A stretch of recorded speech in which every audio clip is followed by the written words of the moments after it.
கூலி உயர்வு உள்ளிட்ட கோரிக்கைகளை வலியுறுத்தி 14வது நாளாக காலவரையற்ற வேலைநிறுத்த போராட்டத்தில் ஈடுபட்டுள்ள கோவை, திருப்பூர் மாவட்ட கூலிக்கு நெசவு செய்யும் விசைத்தறி உரிமையாளர்கள் நாளை ஒரு நாள் அடையாள உண்ணாவிரத போராட்டத்தையும் அறிவித்திருக்கிறார்கள்.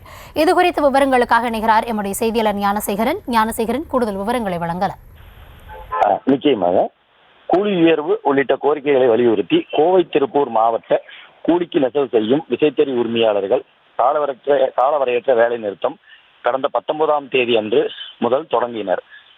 இதில் இன்று 14வது நாளாக தொடர்ந்து வந்த நிலையில் நாளை அவிநாசி வஉசி திடலில் மத்திய மாநில அரசுகளின் கவன ஈர்ப்பும் விதமாகவும் மாவட்ட நிர்வாகத்தினரின் கவன ஈர்ப்பும் விதமாகவும் ஒரு நாள் அடையாள உண்ணாவிரதத்தை முடிவு செய்து நாளை நடத்த உள்ளனர்.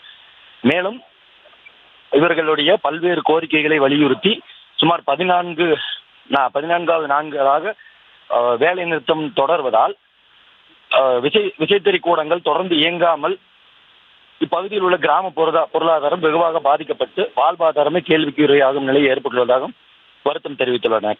உடனடியாக மத்திய மாநில அரசுகள் தலையிட்டு தீர்வு காண நடவடிக்கை எடுக்க வேண்டும் என்று கூலிக்கு நெசவு செய்யும் விசைத்தறி உரிமையாளர்கள் கோரிக்கை விடுத்துள்ளனர்.